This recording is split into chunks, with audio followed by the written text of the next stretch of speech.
Kapag nag-iihaw po ako ng isda, kung mapapansin nyo nga, hindi ko na tinatanggalan ng bituka. Pero nililinis ko muna naman kasi nga binababad po sila na magdamag. Katulad nga po nito, mag-iihaw ako ngayon ng dalag. Native. Laki nga no. Dahil ipapares ko naman po dito sa aking talbos ng ampalaya. Nasabi nga sa mga comment, pinaglihi daw ba ako sa kambing? Bakit ang hilig ko daw sa mga dahon-dahon? Sabi ko naman, hindi naman no, mukha lang kambing. Ito ho kasi yung mga kinalakihan ng aking panlasa. Kaya hinahanap-hanap at naisipan ko ibahagi na din. Ito po, sa papaparisan ko lang ng talong, iihawin ko lang.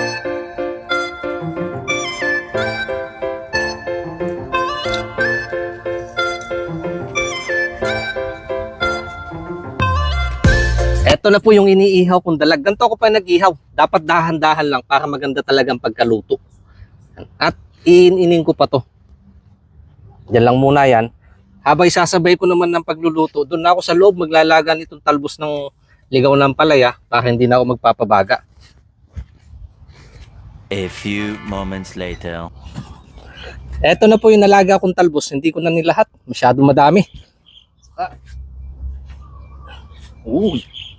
Ating inihaw na dalag. Ganda ng pagkakaluto. Yari na naman ito ang kanin. Sausawan po natin kamatis. Ganito yung ginagawa ko. Limit ko nga po sinasabi. Pag nagagawa ko ng sausawan na kamatis, hindi ko siya ginagayat. Mas maganda yung ganito yung kinakamas. Sa gantong pahan, mas lumabas yung kanyang katas.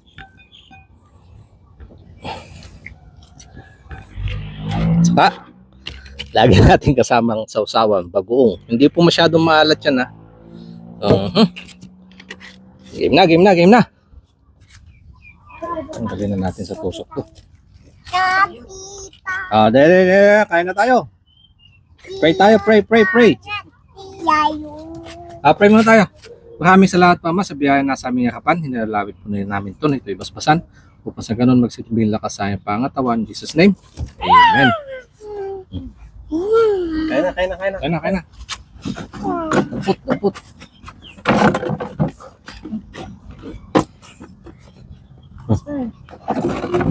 Busin natin itong ulam. Mamaya ako na mag-water. Walang water. So, doon lang yan. Malit siguro yung kasi yung Mama. Yung battery. Magkanan ka muna. Ano malaki yung battery? Inig. Depende naman sa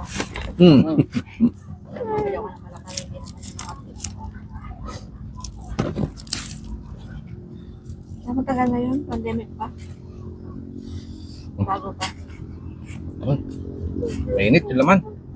Bulat-latin na baka sumingaw na.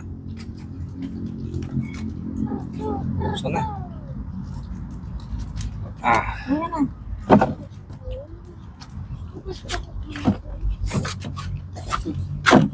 Yung ating ampalaya.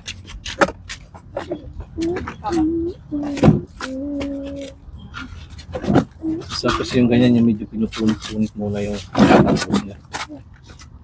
Hindi na naman yung buro. Ha? Hindi na naman talaga dito yung buro. Kukunin yung buro. Kung gusto ng buro. Ano kayo? Isang buro?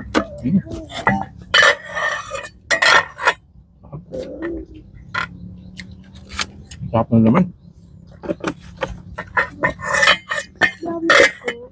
Kaliwa sa kaliwa. Ito. Oh, sige, you will not drink later.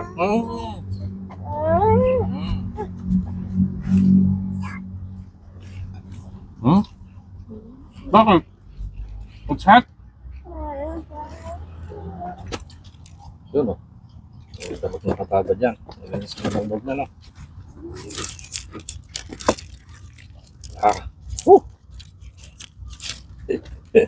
Init. O, ito tayo no.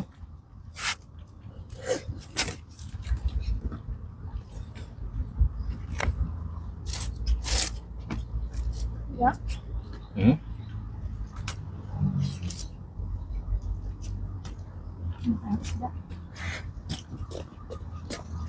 Pag sukat, karamdam ko yung kala ko yung nalang ito, baka masin ko dito. Ngayon, ayos na. Na? Ayos na. Ayos Okay. hindi, ayos din naman nga po.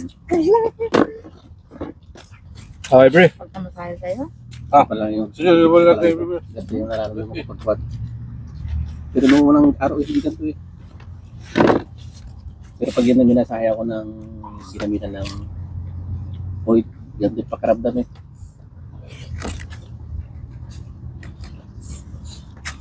Kapag kanina. Ayan, ito sila namin. Dahil sa layo ng binike natin kahapon. Ang epekto naman ng pag-asa dapat kahapon. Na. Kung baka nag-bike kahapon. Yung pawit mo. Nag-bike kayo. Yung sa park. Yung sa park. Lag.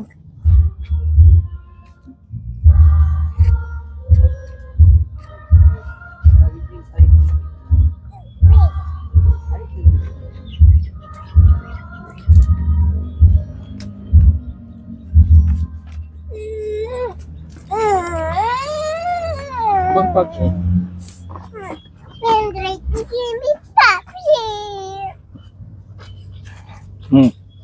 Wait, I will give you. Araw-araw open lang. Parang Catholic na may 12 o'clock mass. Nakani pa ako kay Pala ko. Kay Pala. Dito. Magkano pa doon ako sa lalim?